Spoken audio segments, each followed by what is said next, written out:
The arrival of darkness. The Soul Crusher drifted through space like a monument to death itself. Spanning 12 kilometers from bow to stern, the massive dreadnought bore the scars and trophies of 1,000 conquered worlds. Its hull gleamed, with a dark metallic finish that seemed to absorb light rather than reflect it. Along its sides, rows of weapons batteries stood ready to rain destruction upon any world foolish enough to resist the hegemony's will. Commander Thane Vex stood motionless. On the bridge, his forearms clasped behind his towering frame. His species, the Korthek, had evolved on a world where only the strongest survived, and Thane embodied that harsh evolution perfectly.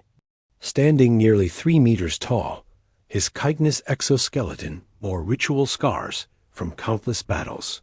His compound eyes, each containing thousands of individual lenses, could track multiple targets simultaneously, while his mandibles clicked softly in anticipation.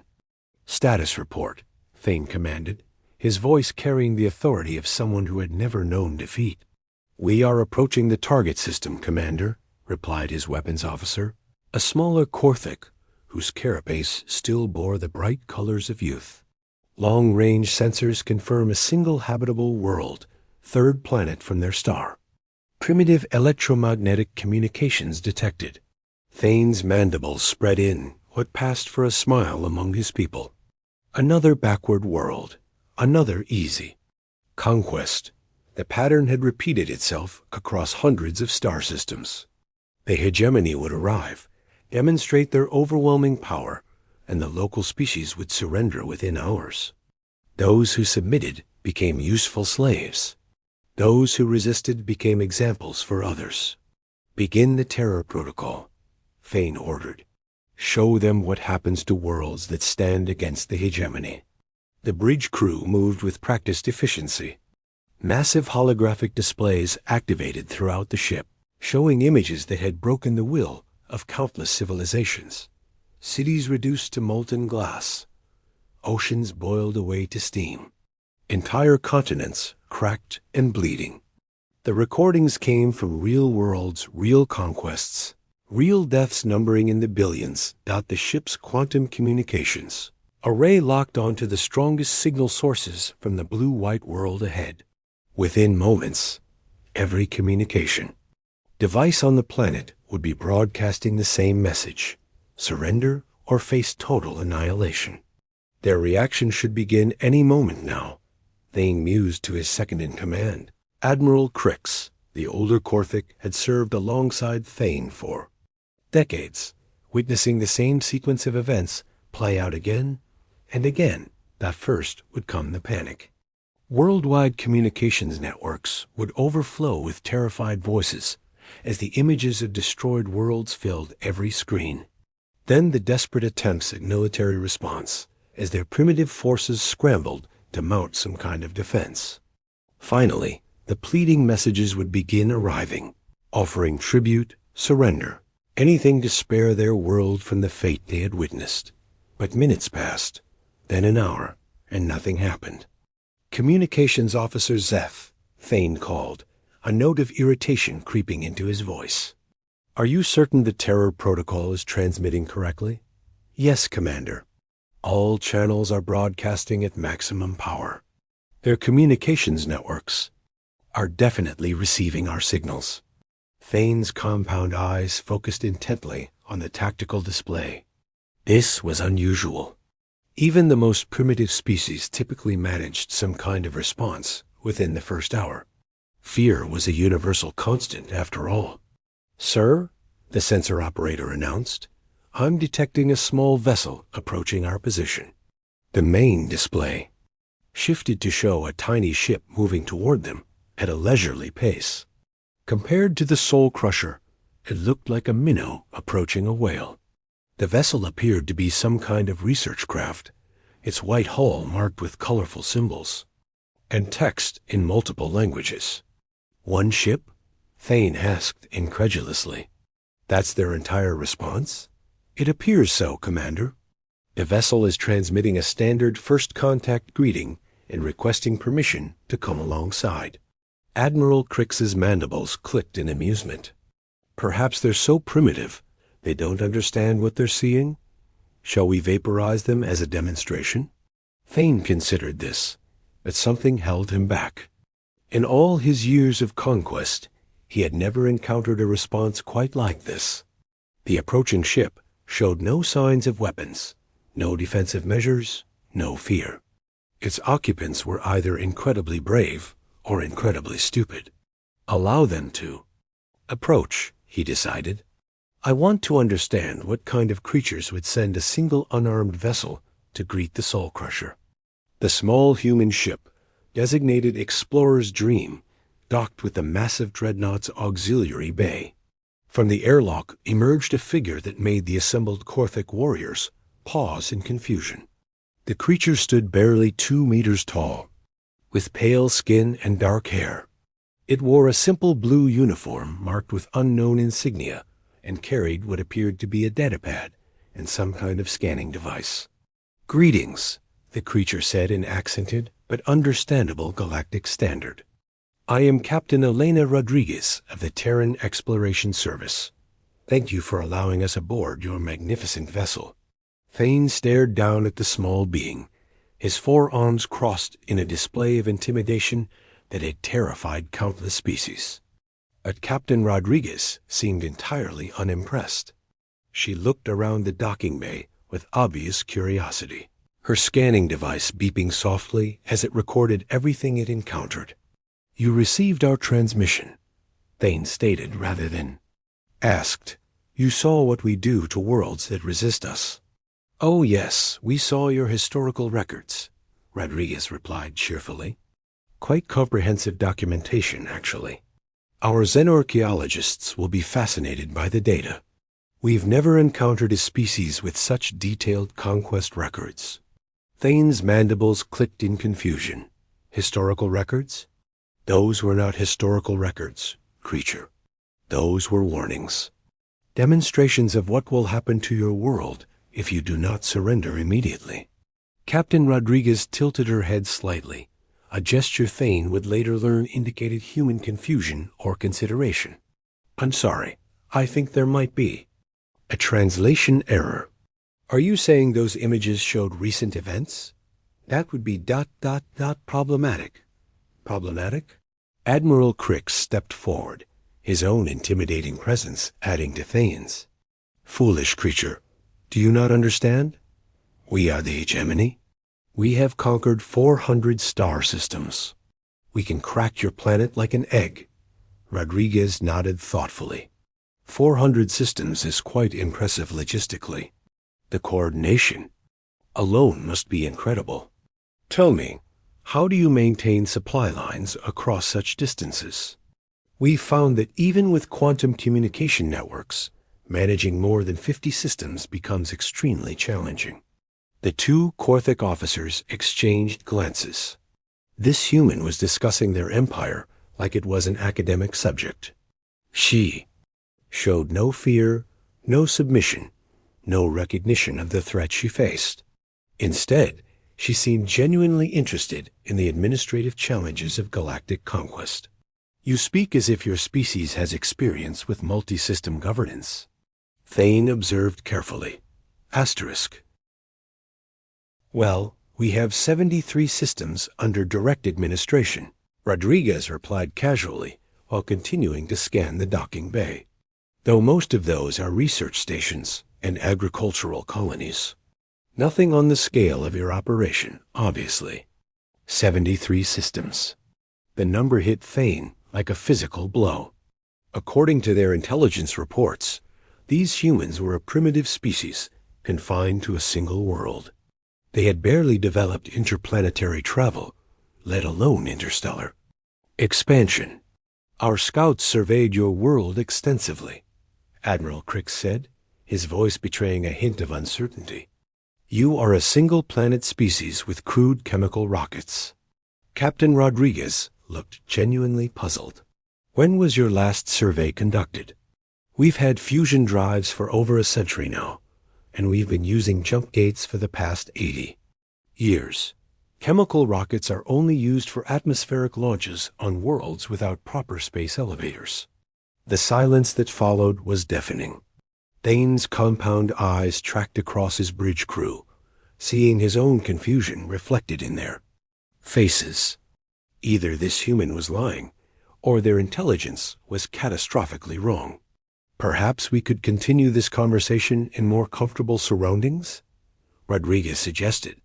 I have some excellent coffee aboard my ship, and I'd love to learn more about your species. First contact protocols are my specialty, actually. I used to be a xenarchaeologist before I joined the exploration service. She was treating the most feared military commander in the galaxy like a colleague she had just met at an academic conference. Thane realized that nothing about this encounter was proceeding according to the established patterns of conquest. For the first time in his military career, he was dealing with something completely unexpected. Very well, he heard himself saying. We will continue this discussion aboard your vessel. As they walked toward the small human ship, Thane couldn't shake the feeling that he was making a decision that would change everything. The human captain chatted pleasantly about the technical specifications of the Soul Crusher, asking detailed questions about its propulsion systems and weapons arrays. She spoke with the casual confidence of someone who felt perfectly safe in the presence of the galaxy's most dangerous predators. And perhaps most disturbing of all, Thane was beginning to suspect that her confidence might be justified. The power of curiosity, interior of the explorer's dream, was nothing like what Thane had expected.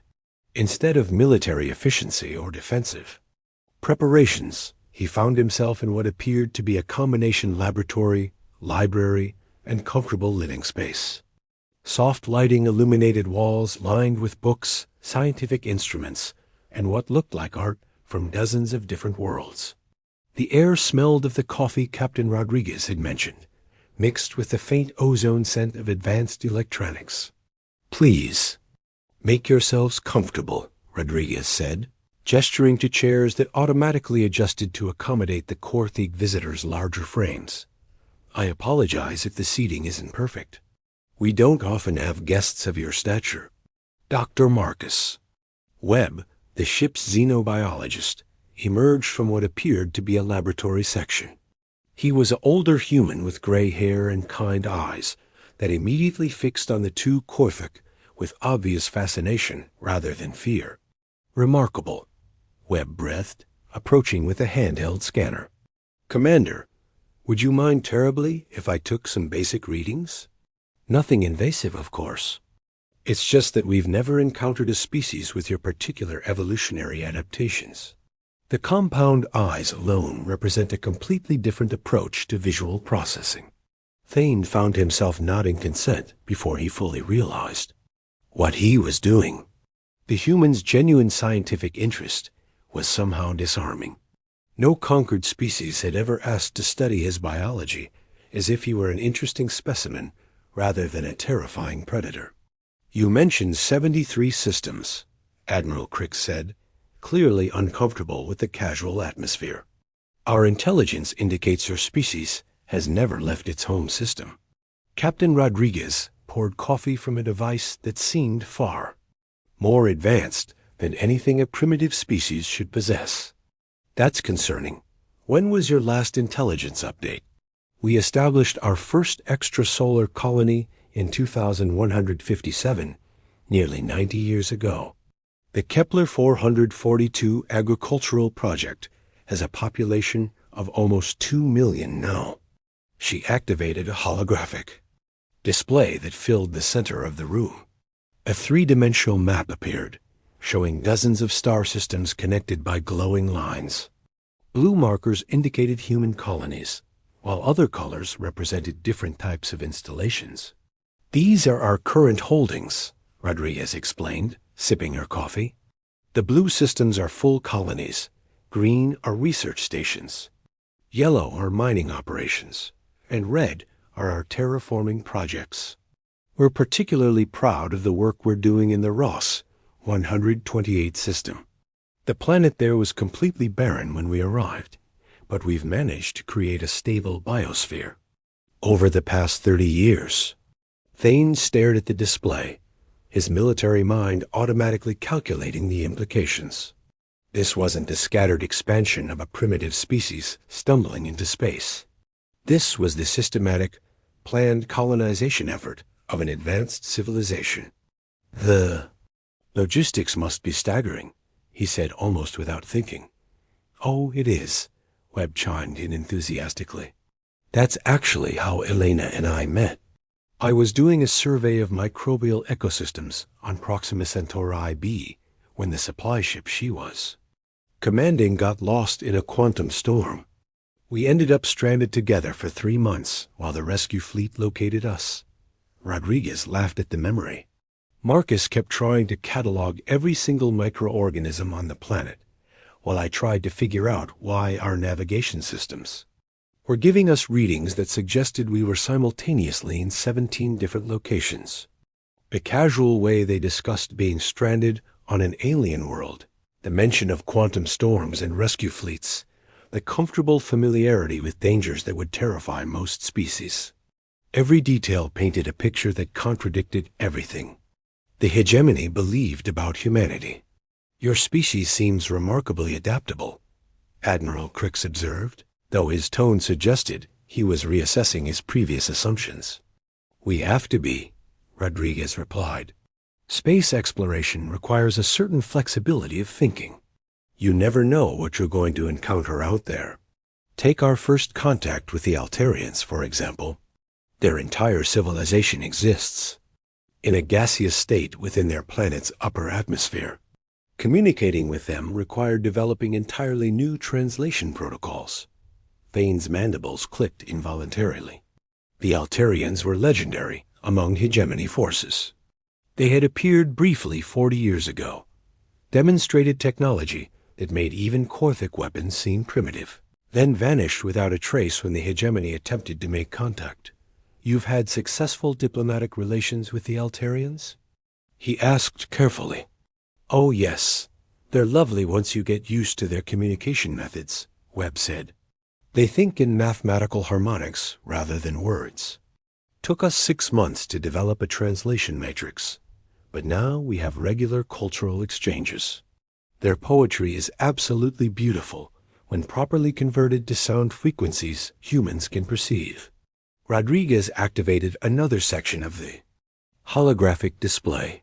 Actually, we should probably mention that you're entering a fairly crowded neighborhood. In addition to our settlements, this region of space includes colonies from the Centauri Republic, several Altarian research installations, and at least 3 different peaceful species we've helped relocate after their home systems became unstable. The temperature on the bridge of the Soul Crusher seemed to drop several degrees as this information was transmitted back to the ship. The Centauri Republic was supposed to have been extinct for over a century, wiped out by a hegemony punitive expedition. The idea that they not only still existed, but were actively colonizing space alongside the humans was almost inconceivable. Commander, came the voice of the Soul Crusher's communications officer through Thane's implant. We're receiving multiple signal sources throughout this system. The humans appear to have installations on at least 6 different celestial bodies, including a massive orbital platform around the 4th planet. Thane felt a cold realization settling over him. The humans hadn't sent a single ship to meet the Soul Crusher because they were primitives who didn't understand the threat. They had sent a single ship because they didn't consider the Soul Crusher to be a threat at all. Captain Rodriguez, he said slowly, what would your people do if we attacked one of your colonies? The cheerful atmosphere in the room seemed to shift subtly. Rodriguez set down her coffee cup and looked directly at Thane with an expression he couldn't quite read. That would be unfortunate, she said quietly. We've worked very hard to build peaceful relationships with our neighbors. An unprovoked attack would be seen as a breakdown of the principles that govern civilized interaction between species. That's not what I asked, Thane pressed. What would you do? Rodriguez exchanged a glance with Webb before answering. Well, The first response would come from the local defense systems. Each colony has automated protective measures designed to deal with pirates, asteroid impacts, that sort of thing. If those proved insufficient, the colonial defense fleet would respond. They maintain rapid response squadrons at strategic locations throughout human space. She paused, then continued more seriously. If the attack appeared to be part of a larger campaign of aggression, the matter would be referred to the Peacekeeping Alliance. Peacekeeping Alliance? Admiral Crix asked.